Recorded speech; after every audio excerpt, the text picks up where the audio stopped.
Welcome into part two of today's episode of the Cavalier Connection. We want to talk about Jay has created quite the firestorm on social media this week, Facebook and Twitter or X, um, giving people day one power to fix attendance at the Virginia games. And boy, people had a lot of ideas, a lot of great ideas, actually. There were many things that were put out there that I didn't think about. That's why I'm not Yeah, a marketing professional, but dang, there's a lot of good ideas. And I'm sure Carla Williams, I mean, she's got people who are paid big money to come up with ideas. So I would expect, I don't know, I guess she's had to have heard some of this stuff in the past. I don't know, but a lot of good ideas. This past weekend, you're playing Louisville. To set the scene, we're playing Louisville. We're 4-1, and we're just going to start with Louisville. And our yeah, attendance is 32,688. That's the announced attendance. Now, from what I hear, I'm not sure we had that many people in the stadium. And it sucks because when you look on the TV, you're looking at the away side and it's really empty on that side. As a recruit, you're looking at it on TV like, oh, dang, they don't have many people at the games. Then they show the hill. The hill is empty. The student section is empty. I know it's on fall break. We got to figure a way to get these people in the stadium. You play Maryland at night, and that was a better crowd, but it still was 25,000 short of selling out. And that's a night game. Students showed out for that, but halftime, guess where they're at? Back in the dorms, having a good time. Also, they leave the stadium, and I guess you can't come back in. So, students, college students, you might want to step out the stadium for a hot minute, go meet some friends here, come back in the second half, whatever. I don't know. Let them fools back in the stadium. yeah, But yeah. So Jay, what are your thoughts on this whole deal? yeah. So, like you said, the main thing is, what are you putting on TV as a product? What are recruits seeing that aren't at the game? It didn't look good. Anytime they panned out and you saw the crowd, it looked awful. Um, you know, on top of that, you've got recruits in the stadium that you've brought in for recruiting weekends. They're seeing a less than full stadium. You're leaving money on the table every game, right? And like you said, Carl Williams has definitely heard a lot of these things, and um, I'm sure they have dedicated people that are doing I want to give them credit first of all. Like the Jumbotron, outstanding. Sound system, outstanding. So they are listening to what people want, and maybe it's not as fast as we'd like it, but we're in that political season right now when you hear candidates say things like, on day one, I will. And so I thought, well, what would you do? You, as in the collective social media, do day one, like you take over today. What can you do to salvage the rest of this season? And then what are some more long-term fixes? So, we got like between Facebook and X, I'd say it was seen by 25,000 or so, maybe more. I can't verify how many were seen on Facebook, but on X, 18, 19,000 views. And so, lots of comments came in on both Facebook and X. And do you have that list in front of you, Joe? Of comments? Yeah. Yeah, I've got them. You want to read just like quickly, just through some, and then I'm gonna give. I'll give some that I kind of made specific. Kind of rolling a bunch of them into maybe one or two things. A lot of these, there'll be some that are similar. I jotted down most of these. Any student that wants basketball priority seating must be at all football games where they lose that priority. Seat must stay filled, assigned to someone. That's going to be tough to do. And someone assigned to ensure it's used. Attending football games also in the same realm gets you priority seating for something with the basketball program. I like that. Come to the football game, you got some kind of a priority or whatever to a basketball game. This is one I knew was going to come up. Are we willing to lower our academics slightly for athletes to help with recruiting? Because I know people said win. That's how people are going to start showing up. You got to win, right? But you just don't win because you want to, or everybody would do it. Right. You can't just win overnight. And to be honest, since and we'll get to this in a minute, but since they've enlarged the stadium, even in our winning years, other than your Virginia Tech game or your Florida State game, we're still not like selling out the stadium in the Bronco Mendenhall years. Maybe since Al Groh is about the last time we were filling that stadium up. Yep. Adapt NIL, pull out the checkbook. I don't know what our NIL, all of our processes are. We were ranked pretty high the last time we talked about this, which has probably been 6 or 8 months ago. Nationally, top 15 actually in NIL, but I don't know if that's collective for all sports though, or focused mainly. I think it's all. I think it's all sports. I think it was all sports. So, get serious about winning. The same base found a way.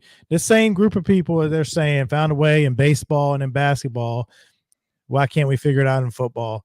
And I always didn't believe in my lifetime I'd see a basketball national title, and we did.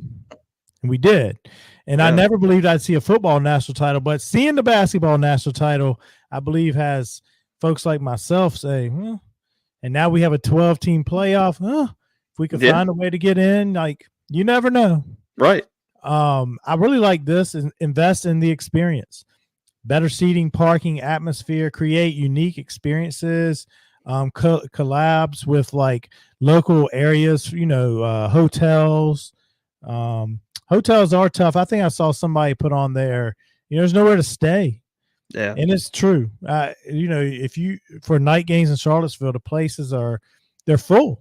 Yeah. There's just not enough out there. And these places are charging crazy amounts for their rooms.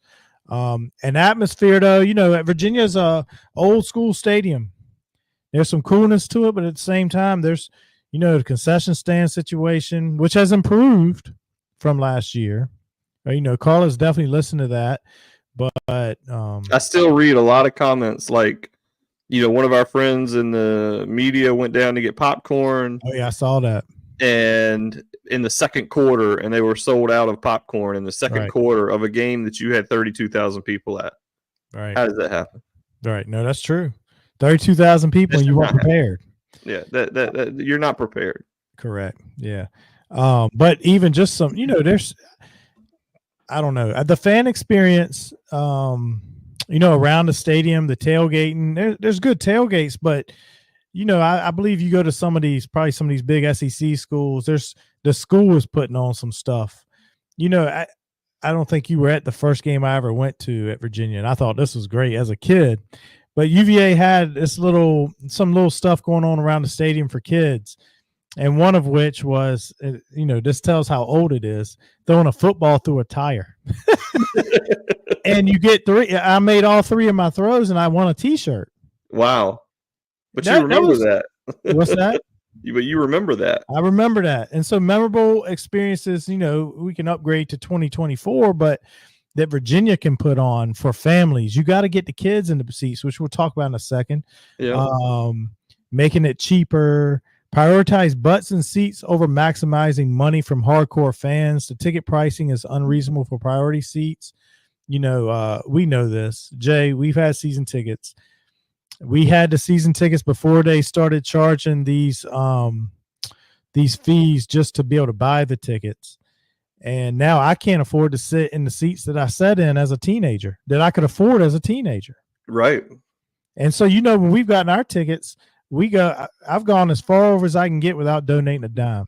Right. Not that I don't want to donate. If I had the money, I would donate to the place, but I can't afford to be donating to this. I got kid in college. Another one's blooming on through, just like you. We got life. Yep. Engage with the 250,000 locals. So the Charlottesville area, getting them involved, getting them to the games. I think I saw, I'll get to it in a minute. It's definitely, I got it written down. Student athlete surprises, have them randomly walking through through the stadium, handing out autographed merchandise to kids. Get the kids in there. If you get the kids when they're young, Jeff Lowe was at that game, as I just talked about, throwing a stupid football through a stupid tire. And this, I was a little bit different than some kids. I was diehard living this stuff, but you get kids that experience, they'll keep coming back. Yep. And then guess what? When they get older, what do they want to do? They want to share that experience with their kids, right? With their own kids, right? This was a big one. A lot of folks talked about reducing the size of Scott Stadium. We know when we used to go, what was it, 45,000? Something like that, 44, 45, something like that. We were packing it in. Transfer rules more in line with every other school, easing the admission standards for football. This was the one, getting the kids into the seats. Give tickets to the families at the local public schools each week. Maybe a team member visit that particular school. Somehow I just feel like getting the kids, you got to get the kids into the stadium. Yep. Just fill those put butts in those seats. Yeah. Add a DJ to pregame and halftime, have a student tailgate at the AFC lot that is included with the meal plan. Busing fans from the 757, 804, and the 703 to games. This is one I really think is a good one to get students involved. Give student groups such as fraternities, sororities, and other clubs dedicated areas at the stadiums. Give them free beers, give more incentive for them to go and be in the game. You know what I think is big about this, though, is if you can have some competitions amongst fraternities, sororities, they're all about that kind of stuff. Oh, sure. Competitions, they do signage. If they're in the stadium, and then you if you're there for 4 quarters, like whoever stayed, you stayed all the way to the end, whatever. The competitions that way it's not all about the football, but you get them in there. You get those students in there, right. and then you get them rowdy. Yeah, that's what I was going to say. It's going to be rowdy. I think somebody had that idea from the SEC schools, but that sounds like something the Southern schools will do, and I think that's a great idea to get some rowdiness and some students in there.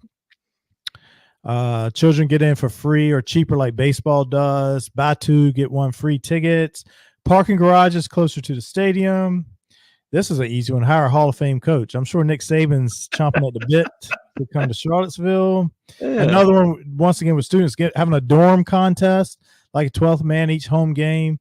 They said have a pizza party at the end. That sounds like that's church youth group right there. Yeah, that's a church youth group. But you could have some kind of incentive to get them there. Yeah. But any kind of dorm competition, I think that's great. Whatever gets flipping students in the stadium. It's more important to get those students in the stadium. That we need to fill the seats. Yeah. Those students, we need those young bodies who can get more rowdy than us old folks. Yeah, and want to. I know talk about home game students being incentivized with giveaways, shirts, jerseys, hats. I know they had a jersey giveaway this past weekend.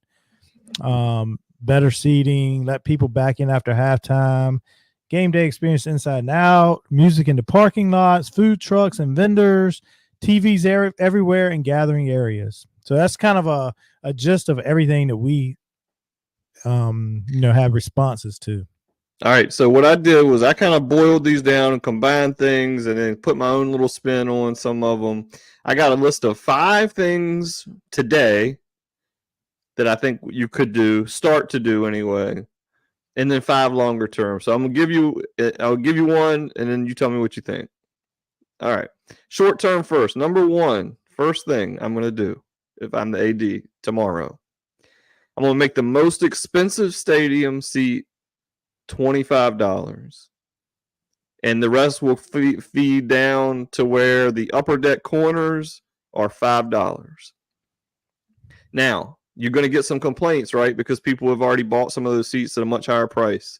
So to alleviate that, I am going to allow season ticket holders to take the difference in what they paid and apply it to next year's season tickets, or apply it as a credit to their Virginia Sports account so that they can buy tickets to other events. I like that a lot. The only thing I would add is, or they can donate it to the NIL program. That's a great. It's a great idea. Get these folks in the stadium. $25, you're at 50-yard line. Yeah, if it's $5. available, If it's absolutely. available, yes. Whatever seats are available, that's what we do. We get butts in the seats. North Carolina game, we start filling it up. Yep. Go ahead, Jay. I All right, like so that. this one's for the students, and I think this one could be done very easily and very quickly. So students have to use their ID to clock in and clock out, just like they're going to work when they're an adult. You know, I don't have a punched clock where I work, but I do have to keep my time. But put a clock in and a clock out. Right now, students aren't allowed to leave. So when they clock in, they're there and they can't leave until they clock out.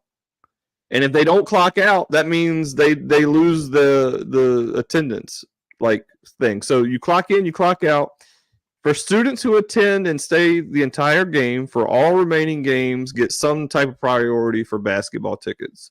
Whether that be like you get in 15 or 10 to 15 minutes before the rest of the students or whatever. I don't know how exactly the student tickets are allocated for basketball, but you get some type of priority if you go to the rest of the football games and you're there the whole game. Yeah, no, that's good. And then also you could add, and if maybe there's more than just basketball, they get a choice. It could be basketball or it could be some other perk on the campus. Yeah. You know, a $10 credit at I don't know, some dining facility on campus. Yeah, I you don't could know. certainly get creative with it. You could You know how do like at other ODU, sports, like ODU, learn cheating in baseball. we had the little dining area at the web center that Hmm. you could pay for. You get 10, and you got some money on your account. $10 credit to the campus Chick-fil-A. I don't know what's on campus. Yeah, yeah, yeah. $10 credit or basketball priority, or there could be some options out there for folks who may not be into basketball. Sure. Yep, I agree. All right, so the third one, this is addressing the kids, and I don't know exactly where you would do it.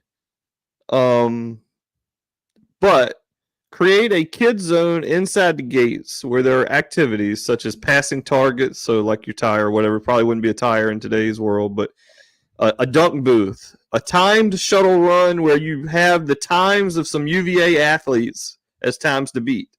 Of course, you're going to have somebody working that, but and have the times of like some of the Virginia athletes there. So they're like seeing, oh my gosh, I did it in 6 seconds. They did it in 3, whatever it is. And then just other carnival games with chances to win free prizes. So yeah, you're getting an area where kids can go. They don't have to sit in one spot for 3 hours and watch the game because we know they're just not going to do that. Yeah, I like that. And you really, if you needed to, you could have different areas of the stadium. It makes me think about, the Tides, for example. You got an area where they had speed pitch. There's an area where they got a bounce house. They got the balloon animals. Oh, yeah. But yeah, you could maybe back behind the hill if they change. I don't know, changing some entrance area.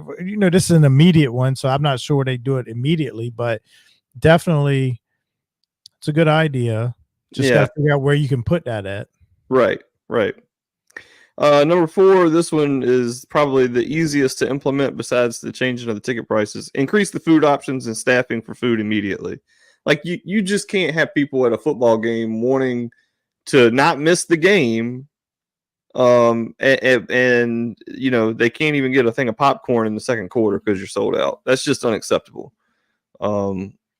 So having that, and I don't know, but do they even have like people going around the stadium anymore? Like it used to be like popcorn, Cracker Jack here. Like, does that happen anymore? I don't recall when I was there earlier in the year. I don't recall seeing that. Right. I mean, that used to be a staple, and you just, But anyway, that's an easy one, I think. Yep. So for the last short term one, this is short term. Is really, it could be, you could say it's long term, but it would be something I would immediately begin doing. And that's improving the relationships with the locals and surrounding schools with some type of "we want you back" apology campaign, going back to like the seat reallocation people as well. So like admit the mistake of seat reallocation, reach out to all those people that lost their seats. They have records. Because there were people that gave up seats they've been sitting in for 40 years because they couldn't afford them anymore. for somebody who just had more money and was willing to donate, and now they're sitting in the seats just because they were financially better off. And I get the world works like that in a lot of ways, but you lose that loyal fan. So just immediately understand your mistake, reach out to those people. A lot of, you don't see this in the sports world, but when you make a mistake, own up to it. Carla didn't make that mistake. That was done well before her time. Craig Like, Littlepage. just say, hey, we shouldn't have done that back in 07 or 08 or whenever it was. And we want you back. Like, I can see logos, bulletin, our billboards, we want you back. Come, and then that's where you bring in like the ticket prices. It all kind of runs together. So that would be the last short term. So, all right. So for longer term, and this one is, reducing the seating to approximately 48 to 50,000. I wouldn't want to go much lower than that myself. But I said you could make the seats from the 40 to the 40 dream seats. Make them cushioned backs, cup holder, large cup holders, larger seats, where you have like I went to a Braves game back in 2015 when they were still at the other park, not their new one, but it was just me. So like I got a great seat for like $10 because it was a single. And I had a menu, and all I did was on my phone, I just dialed in, texted in what I wanted, and they brought it to me at the seat. I mean, it was fantastic. So some type of service like that for like quote unquote dream seats. That way you still get your big donors and they still get their great seats or whatever. But 40 to 40, maybe the first 20 rows, 10, 15 rows, whatever you think you can sell with that type of service. And then on top of that, a party pavilion. You brought up the Norfolk Tides. They've got this out in right field. A party pavilion where you've got, and what I would do is I would take the upper seats out of the end zone. Of course, you'd have to have some engineering in this, and make that into just an open air like area. Party deck. Yes, where you had the party deck. What do you think? No, I like it. I like it. That's a way to use your space. And even if you wanted to use that, I don't know, if you want to sell the area, like if you don't want to have a seat and you just want to come to the party deck, I mean, I don't know. Yeah, the Redskins, or excuse me, Commanders, they sell standing room only seats, right? And it's in those areas that they have like community areas.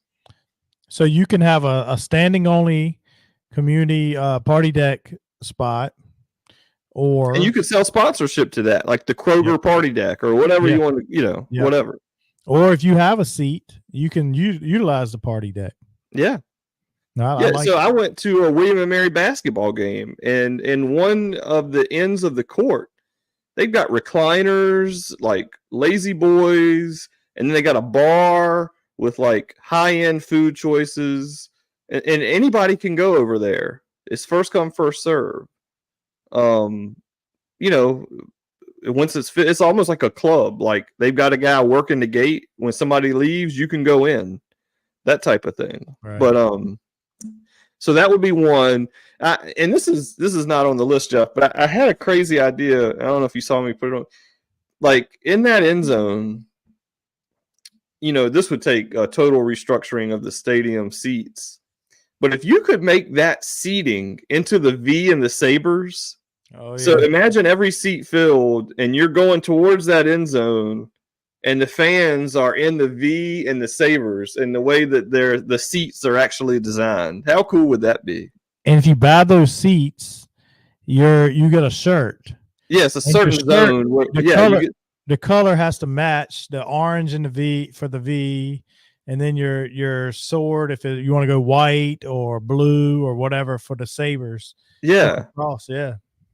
I don't even know if that's capable of being done, but I gotta imagine an engineer could do it. It's creative. All right, so the second long-term one, loosen academic requirements for football players. And I'm not saying go crazy loose where you're bringing in guys that, no offense to them, but they can't read, write, do basic math. I'm not talking about that. I'm talking about just bringing in, great athletes that may not just get into Virginia. I couldn't get into Virginia out of high school. And I wasn't a terrible student. Jeff, you couldn't get into Virginia out of high school. You're not a terrible student. Don't make it so hard for these athletes. Everybody's not a 4.5 student. And you got to think that really student athletes almost going out the window. Yeah. They're just athletes. They're getting paid. Yeah. They're traveling. They're going all across the country. Like, how can they even keep up with their schoolwork? Let's treat them that way academically too. Yeah. And not, like you said, not where you're, can't read and write, or somebody has to take your SAT for you. Right. Nothing like that, but correct. All right, so the third one, this one's a little bit boring, but you got to work with the city of Charlottesville to address the lodging concerns. And I don't know if that means like building more hotels. Maybe the university gets involved financially with, making that happen. There's a lot of land out that way. You got to believe that there could be some hotels built. I mean, you go down 81, which isn't very far from 64 in Charlottesville. You hit towns where there's hotels all up and down it, but in Charlottesville, you just don't have a whole lot. And so that needs to be addressed, and it was brought up more than once. The fourth one, create more unique fan experiences. So you got to give people a reason to come to the game.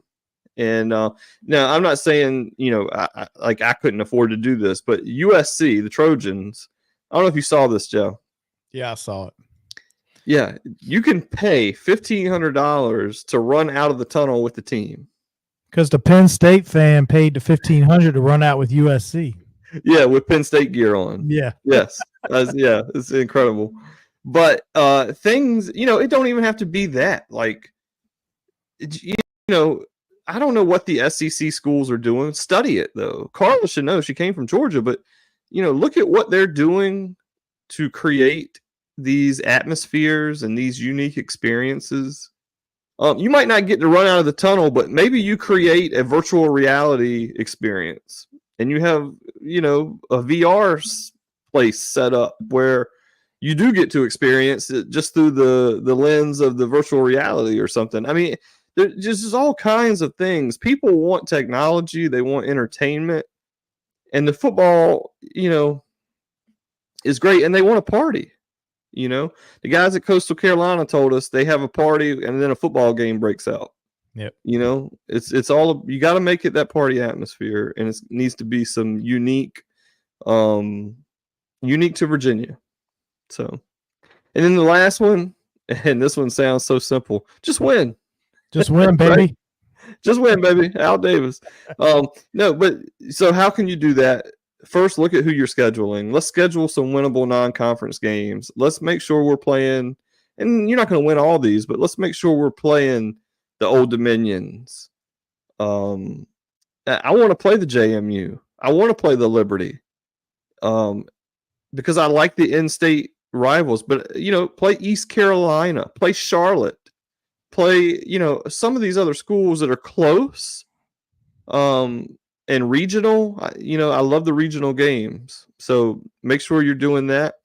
You got to recruit 4 and 5 star players. You just have to, and then we're talking about hiring a general manager for football. You got to pay your top tier talent.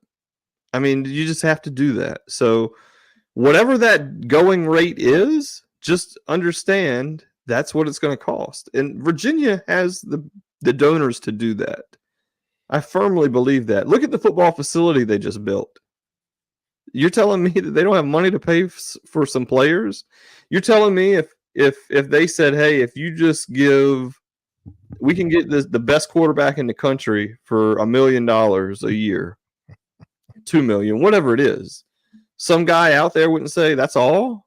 We can get the best quarterback in the country and that's all I got to do? I mean, granted, every university in the country is thinking the same things, but who's consistently doing it, right? You got the Notre Dames, the Alabamas, Ohio States, Oregon. You got to go out. If you want to compete with the big boys, you got to pay for it. That's just the facts of life. Yep. Hey, real quick, a shout out to Good Feet Store, Jonathan Cotton. I don't know if you saw on X. You know, he's trying to do his part to put butts in the seats. He has said for the rest of the season, he'll purchase 100 tickets. So just reach out to him if you've never been to a game, you want to go to a game, and he's going to give out 100 tickets for each game. And we already know he puts his money to the program with the NIL, and the support that he gives to the program is outstanding. And then you never been to a game, contact Jonathan Cotton. Jonathan Cotton he's purchasing 100 tickets a game. So he's definitely doing his part as well. So I can't afford to do 100 tickets a game. I get my 2 or 3 and that's it for me. But better believe if I hit the lottery, I'll participate. If I hit the lottery and I can give $1 million to get the best quarterback, I don't know. I might have to hit a good lottery because I want the quarterback, but I need some surrounding pieces. Yeah, for sure. I don't want to be caught with Shedeur Sanders running for his life every time he drops back. That's true. I need to distribute the money even. Not evenly, but I need to get a few players around them. But yeah, I think those are some outstanding ideas, and we'll see. Carlo, if you're listening, you know, we'll be your ambassadors. We'll come work for you. We'll make this stuff happen. We'll figure out the logistics. That was somebody said logistics. Just the entirety of what goes into game day. Is all logistics, but we can figure it out. So I just thought about this as you said that. There's a guy I work with now who was game day. I forget what his job title was at JMU. Like, he was responsible for game day operations at JMU, the fan experience. Oh, wow. And I mean, for everything from everything, the DJs, everything, your game day experience at JMU. I had to talk to him, and maybe he could come on, and he's an entertaining guy. Maybe he'll come on and talk to us a little bit about what JMU did. Stressful job. And that's why he doesn't work there anymore. He's like, man, that's stressful. It's a lot of work, during football season, 70 hours a week. I mean, just stressful job. But because he came in with all sorts of ideas. He works over at the base at Little Creek, and he had all sorts of ideas, and we have collaborated for some stuff. And I'd like to get his perspective on this topic. As soon as you said what you said, logistics, I'm like, dang, I need to talk to my man and see what he has to say. I mean, he's right there in that environment. So for sure. Yeah. And I would say too, my plan is I'm going to, put together an email to send to Carla, with just some thoughts. And, I mean, we're fans. I guess we're part of the media now, officially part of the media. So I don't know, but we can, we're the voice of the fans, though. We are the voice of the fan. So, and I'll invite her on. We're little old us. I don't expect her to kind of accept that, but invite her on to discuss this and a lot of other things. I think she does a great job myself. So I just want to put that out there. And I do appreciate what they've done to make it better. Like, that Jumbotron is so impressive, and the sound is so much better. But obviously lots to work on. So, yep. Well, so definitely after watching this episode, definitely comment for us. Tell us your ideas. We've had tons reach out and give us ideas. When you go watch this video, hit subscribe on YouTube. Give us a like. and definitely comment and listen. You don't have to agree with everything we say. You don't go in there and blast us too bad, but you can go in there and say, well, I don't think that's a good idea. That's fine. But also follow that up with your own idea. We'd love to hear it. There's no bad ideas. Right. So when you're getting definitely 32,000 sold tickets, probably 28 butts, right. there's no bad ideas. So bring the comments, bring the ideas, and we'll look forward to seeing you guys soon. We're gonna have a part 3 to this episode. But go Who's. Let's fill butts in the stadium. And big one with Clemson. And we're gonna move on to part Go 3. Who's.